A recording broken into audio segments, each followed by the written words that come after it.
Hello and welcome to the new episode of Ball Drop. We are back! Like we said, we were gonna do an episode with, the preview of the coming game week and also our fantasy league shandies. But, Nigel, there's something we have to speak about. It wasn't top of mind, you get me? But yesterday we did an episode and we did touch on it a bit, but I think we have to go deeper for the fans at home. VAR, bro. I'm thinking about it. Something has to be done. Yeah. Something has to be done. And I don't think VAR in the totality of football. There's certain sects of football where it's bad. Parts of Africa, we don't want to lie. But mostly the English Premier League. Okay. No. You can't compare the two. Did you watch the Bafana game yesterday? No ways. That man is lucky. What happened? Because Uganda's hosting the Chan. Sure. Bafana was 3-1 up. Yeah. And they were going to qualify for the next round, obviously. Sure, because they're in the group, obviously. In the group.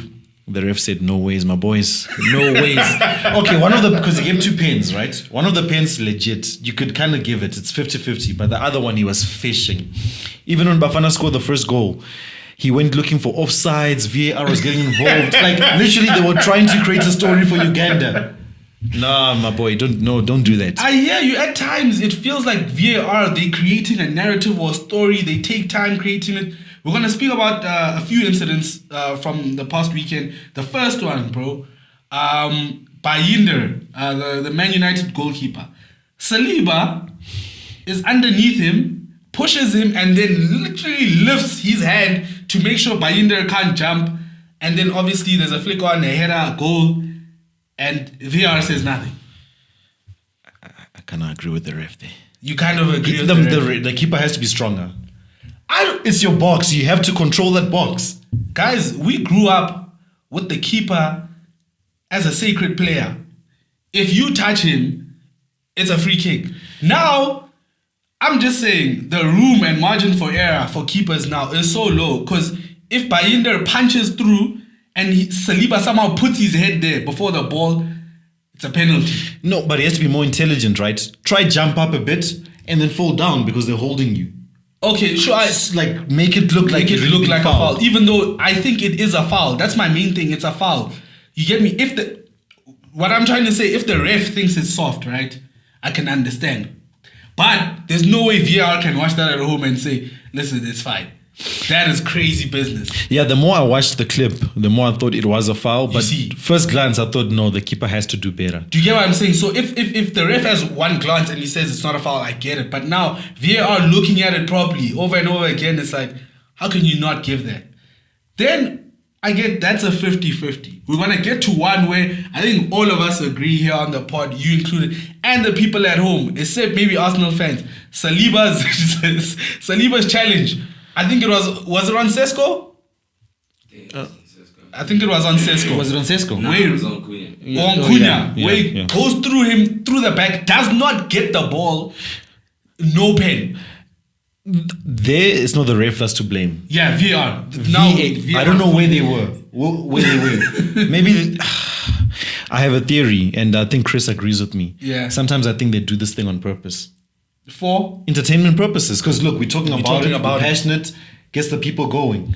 Yeah, but that's a clear penalty. Penalty. I was watching that Sky Sports thing, that ref watch. Dermot Gallagher, bro. I know you don't watch our podcast, but I hope this gets to you. You're a fraud, bro. Big time fraud. There's no way. You watch that back, and Jay Bothroyd is an Arsenal fan, former Arsenal prospect, said that is a pen. And you're like, no. All day pen. Pen. Oh, no, I didn't see it. No, shocking. Shocking stuff, bro. There's more shocking stuff we saw. My own team, Chelsea, somehow, that free kick from Eze, now they came with a rule of the opposing player, when there's 3 or more people in the wall, has to be a meter away from the wall. We've never seen that. You know what's funny about VAR? Especially taking the Chelsea one in Crystal Palace, that Eze free kick. We're going to see that maybe 3 weeks down the line, and they won't call anything. So the thing is, we need consistency, because I start feeling like it's a way to create an agenda, because Okay, I know it's not African. They don't have brown envelopes in Europe, but it kind of feels like that right now. I think there's brown envelopes everywhere. Because you know what they do now? It's like after a goal, they want to check was something wrong. Like they go back 30 seconds into the play. Sure. Things we didn't even notice. Sure. Even the players sometimes don't notice these things, which is wild, bro. It's, yeah, man. But that rule with Eze, I kind of understand it. The rule. Yes. The rule.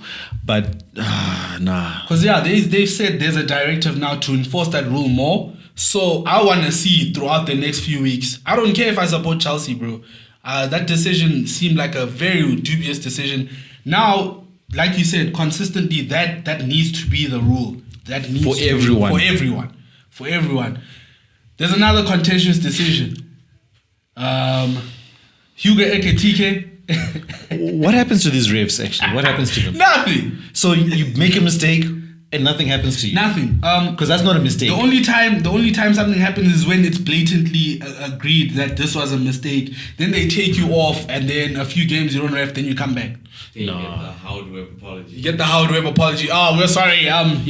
PG Moore saw that this was an infraction of the... And then he's back. It counts for nothing. When you're fighting for relegation because VAR cost, it counts for nothing. Imagine. Oh, man. I mean, imagine if Liverpool lost that game. That Ekitike, we're going to speak about it now.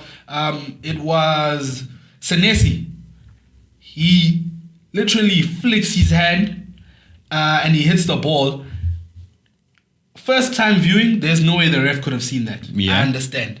But VAR. But he's got 2 linesmen and he's got VAR. And then VAR have the nerve to say that wasn't a denial of a clear goal scoring opportunity. To be honest, I don't know what a clear goal scoring opportunity is anymore.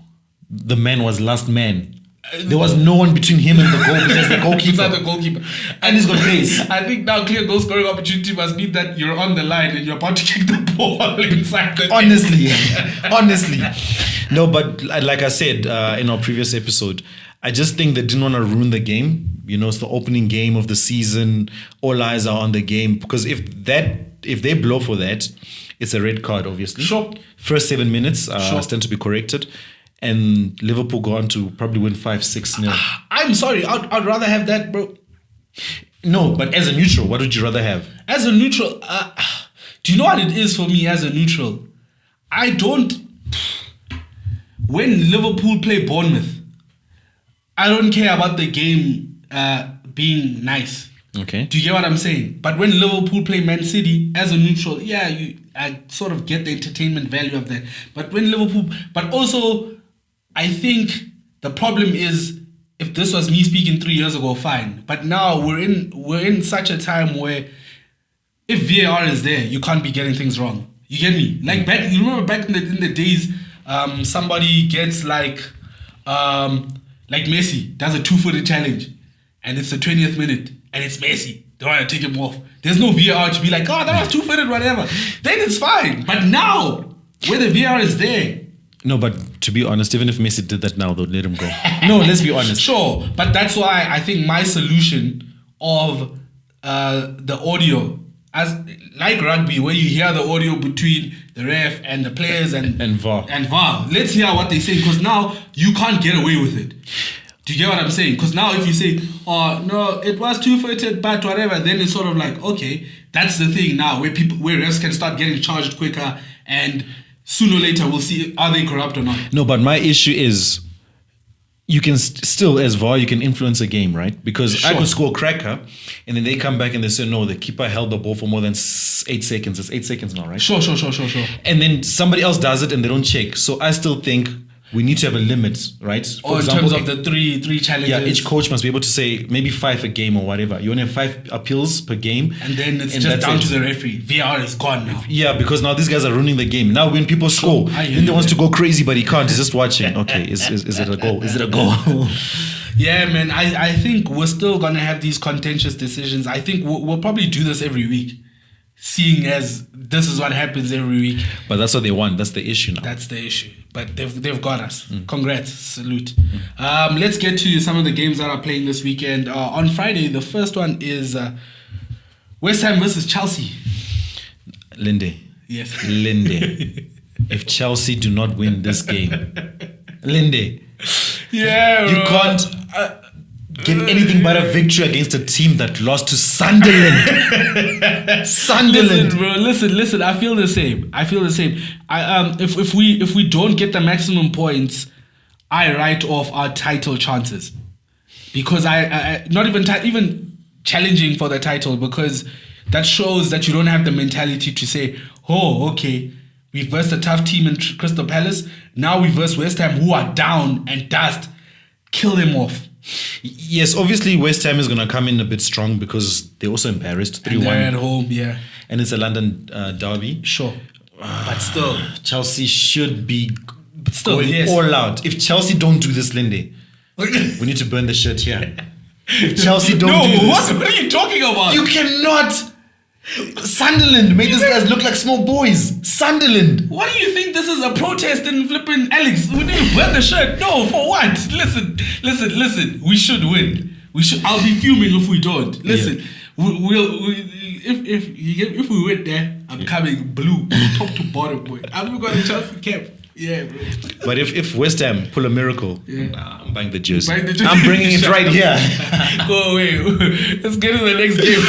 No, but prediction. Quick prediction. Now we're winning. I'm predicting a 3-1-4-1. Yeah. Around there. Now Chelsea should definitely win this game. So I think João Pedro opens his Premier League account for us. That's what's happening, bro. I'm with you on that one. The one of the top game for me this weekend is the early midday game on Saturday, and it's City versus Spurs. But the problem is that it's playing at 1. Okay, our time 1. I think British time 12, right? Lunchtime kickoff. Sure. And that kind of takes something away from the game. You know, There's times where, because of the heat waves. There's times where it's weird. But hey, man, I think City, bro, there's nothing. There's no heat, no Siberian storm that can stop what's happening there. Tottenham, good luck, bro. We keep on saying it's Spurs. So, bro, don't Spurs this. But I kind of feel Spurs in this one. I gotta lower my voice because it's kind of scary saying it. But I kind of... No, not that they can win. Yeah. They're definitely not going to win the game, but they're going to make it entertaining. Oh, you think entertaining? And it's going to be close. I think it's Thomas Frank. I think he'll make it tough defensively. But the problem is, I think they'll be so focused on stopping Haaland that midfield is going to run riot, bro. Or do you think they'll copy the same format they did against PSG? I think they'll try. But the problem is, bro, PSG don't have a Turkey. They don't have a Reinders who's bombing in and stuff like that. They don't have a Doku who plays one way. You see PSG, that front line is a bit... So I genuinely think that, this is a wrong team for Spurs to play. But you know who they got? Who? My boy Richie. He's fresh from 2 goals. Yeah, we'll see. Bicycle kick. We'll see. You had light-skinned Brazilians. We'll see. No injuries. My boy is on point. Next week we'll be playing this through after he scores the opening goal. Hey, bro, you made me laugh, bro. That's why I come here, bro. Not to speak football, to laugh, bro. No, but City should be too strong. What are you predicting as the scoreline? Just the fact that it's a lunchtime kickoff. Sure. I think it's going to be a slower game. Sure. But City should take it. Yeah. I'm thinking 3-1. What are you thinking?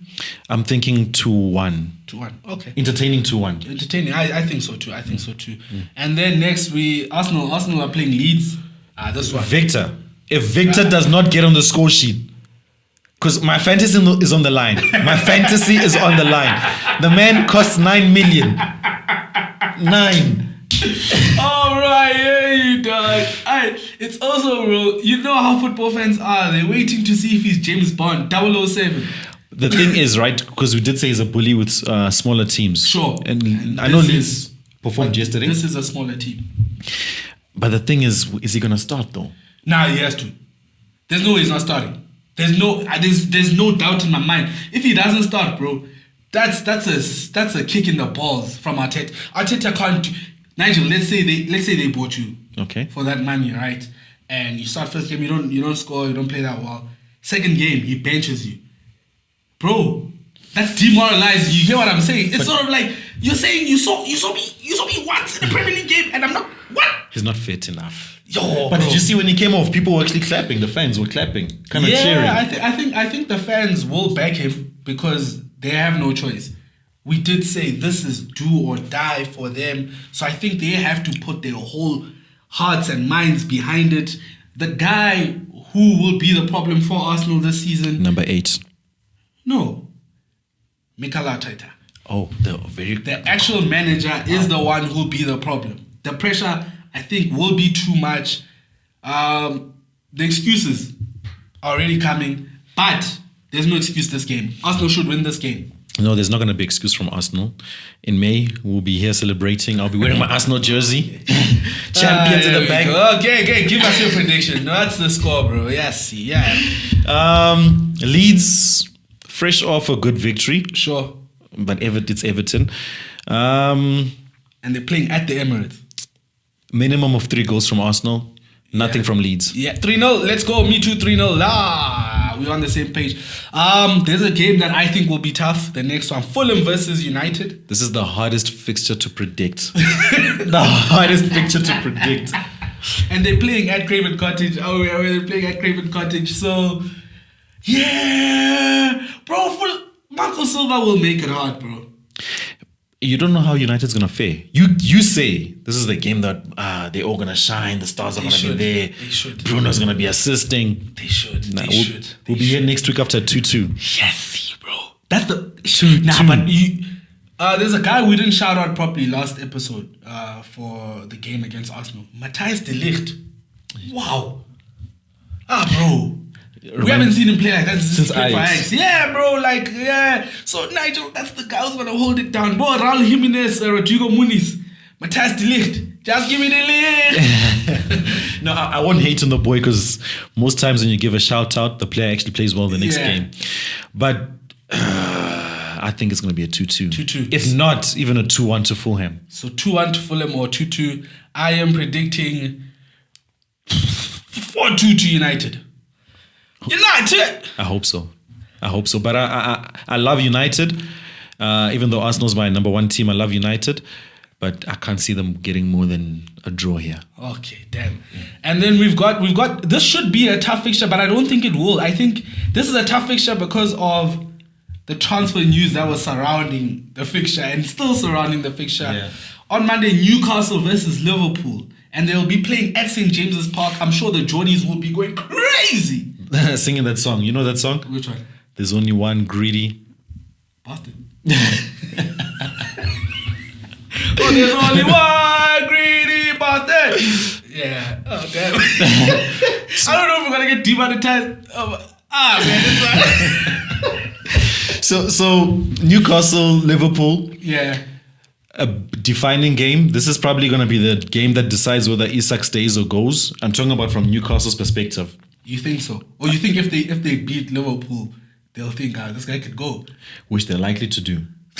Damn, Nige. They're likely to... No, only because of the tension. Damn, Nige. What are you saying to me? The players, it's sort of like that thing trying to show Isak that we're a big team, right? We can do it without you. Do it, yeah. But if you stay, we could also be better. That's fine. That's like your girl is leaving. You fine, you can go, but I love you. No, they want him to stay. Sure, but I also think it's only fair if the player wants to leave, let him go. Because if they didn't want him, they would ship him off whether he wanted to stay or not. So if he wants to go, the money's right, let him go. But this game... Interesting game. Obviously, Liverpool's the bigger team. Sure. Newcastle are going to be fighting to make a statement. Yeah. But Newcastle don't have enough in the locker. And I also don't think so. I think that lack of a centre forward, it showed against Villa, where it's like you can't play the crosses. There was one cross that Anthony Gordon did get, but it's like, it's Gordon, unfortunately, where you'd rather have Gordon out wide and Ilanga out wide and a proper centre forward. Okay, Newcastle, you're gonna win. Sorry, these guys have a ghost moving things in the back. But yeah, I don't think they have enough. They're a good, solid team. We're talking about Newcastle. They need a centre forward. Without a centre forward, they can't do it. The false 9 thing, I won't lie to you. I do think Gordon and whoever plays false 9, whether it's Ilanga or Gordon or whoever, Van Dijk will take that any day, because the one thing is, it's not about the running and whatever. It's about how smart and physical you are with Van Dijk, where I don't think Gordon has the smarts of a centre forward or a false nine. Where you saw Van Dijk and Konate struggle with Evan Nilsson last week, I think they'll take that all day. Because if it's just pace, Van Dijk still got a foot on him. Konate can still probably run. He's strong as well. He can still shift. He can still... And then the problem is out wide, Newcastle, for as quick as they are, their players aren't as physical as the Bournemouth players. So it's sort of like on that one side where Semenyo was attacking Kirkes, whether you have Gordon or you have whoever, they can attack in terms of pace, but they don't have the strength to like bully Kirkes off the way Semenyo was doing it. So I don't see Liverpool struggling as much. The only thing that where Liverpool could struggle is the middle. Like we say, they won't have control. So if Bruno G and Guimaraes and Tonali take a hold of the game, you see, if they do take a hold of the game and they break in time and whatever, that's where Liverpool could be vulnerable, but I don't think Newcastle have enough. No, they don't. And I'm also thinking, even if they do play on the counter, because Liverpool's going to be extremely open, I'm assuming, from the first two games we've seen, I don't think they're clinical enough. Yeah. You saw Ilanga. Ilanga got a chance, 4th minute, bro. Kicked it to the goalkeeper like it's his kid. I don't want to hurt you. Here's Sapa. So... Now, I don't see them doing anything, but I still think they're going to play with a lot of heart. Sure. Trying to show Isak something as well as the fans. So Liverpool will probably be open, but they should be too strong for this. So, score, what are you saying? We need a big score. Huh? We need a big score. Say it. Liverpool 4. Newcastle 0. Okay. I'm 2-0 for me. 2-0 for me. 2-0 for me. We're gonna get to a fantasy league. Guys. Whoa. What? You need to apologize. For? You need to apologize. Okay, I apologize. Okay, I'm starting with the apology. No, to me. Yeah, I'm starting. I'm starting. Okay. Yeah. Apologize to Nigel for saying I'm gonna finish with more points than him this game week. And then? I did not finish. Gakpo, I apologize for Gakpo scoring as well. I didn't foresee him scoring. I still think Gakpo is the guy who's going to die in that team. But now let's get to the rest. First of all, guys, there's more than 1,500 people in the league. We only have 680 whatever subscribers. So some of you're not eligible to win the Shandy. You need to subscribe, bro. True story. You need to subscribe. Also on Instagram, we're on like 700 and whatever followers. So it's impossible for you guys to win. We're letting this disclaimer out now. By game week 3, we're closing the league. Whoever's there, that's it. Also, by that time, if you haven't subscribed, it's over. Just remind them one more time of the stipulations. Stipulations. By game week 3, you would have had to subscribe to Ball Drop Podcast on YouTube. You'd have to have followed us, Ball Drop Podcast, on Instagram, to be able to win the money 1.5 at the end of the day. If not, bro, we can't. We're gonna check if you have followed by game week 3. If not, you dust. I'm sorry. And I'm kind of feeling generous, right? Sure. I want to see what the comments say. I kind of want to, take some money out the pockets and put it on the price. We said 1.5. Yeah. So let's see what you say on the comments. If everyone agrees, we'll top it to 2,000. Let's go. We need the comments. But I'll put out a video as well on the socials, just letting people know that, hey, it's technical. But let's get to the game week. Nigel, I won't lie to you, I did dismally. Chris, you'll put my thing up. I got 39, bro. I got 39. And your bench was actually better than your starting 11. Yeah. I had Aït-Nouri on the bench with 9. I had Ola Aina as well for Raya 10. But I got Vicario in with 9 points there. So, but yeah, I did dismally. But I was disappointed, not dejected. Yeah. To be fair, I kind of cheated, right? You probably did better than me because I played my triple captain. Haaland, he came through. I was expecting 4 goals. Sure. But I did say he would score 2. I remember when we made predictions. You did. So no, you did well. Your apology isn't that I beat you because technically you beat me. Your apology should just be you made me take Gakpo out of my team. Okay, yeah, I'm sorry for that. But yeah, man, we'll put Nigel's team up there as well. But yeah, I think it was a very weird game week. There's a lot of things that usually happen that didn't. and a lot of things that happen, that always happen, where it looked like it wasn't going to happen. Salah scoring. I kind of knew he was going to score. Yeah, fine, Nigel. But it got to a point where people thought he's not going to score. The game got too deep. Salah, whatever Sangoma he has, I don't know, Egypt has Sangomas. Wow. Salah's he's a religious man. Aware, bro. But in this case, he has a Sangoma. But shout out to Mohamed Salah. I think it's, how many seasons? No, Salah's a legend. Season after season. I don't like Liverpool. Yeah. But Salah's a legend. I hear you. You can't compare him to Drogba and the likes, but he's a legend. African legend. And I just want to give a shout out to this. And it's Arsenal. Arsenal FC. We're the greatest club the world has ever known. For 1-0. What are we doing here? Arsenal, okay, Saliba got points for them and whoever, but Gyökeres, the Glock is not on, G. Against Leeds. I'm warning People that are man. waiting. But I think this week, bro, I'm clocking proper points. I'm not gonna lie to you guys. I've made a few changes, bro. Ekatike came in. Wildcard played. Another one, not a wildcard, just 2 changes. We've got -4. But don't worry, you guys are gonna see me. I'm going to go all out with wildcard. Now. I have to. It's all in. It's all in. This guy, bro. Man. Yeah. Do your words for Emery. Oh, Unai, hey, Futsag! Futsag goes on words for Unai Emery. Bro, that guy played 4 CMs. He played not to lose. But Watkins has no service. But I think it's a message as well to the board. For them to buy. He's trying to say lower your expectations. I've got a tough. Nah, but tough it's season crazy. ahead. There's guys he made them buy in January, like Daniel Marlin.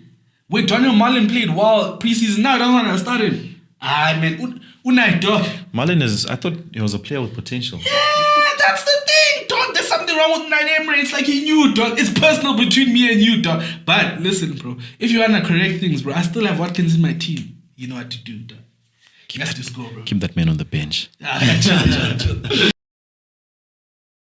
Alright, bro, let's wrap up. That's been us, man.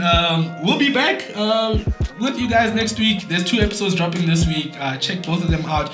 Thank you. Please continue liking, sharing, subscribing. And don't forget to comment, 2,000 or not? Must you go up to 2,000? Rand, yeah, bro. 2,000 Rand. If I get more than 50 comments saying yes, then we'll do it. Let's go. Let's see 50 comments. We're going up to 2,500, not 2,000, 2,500. Let's go. Perfect. Shout out. Let's go. Check next week.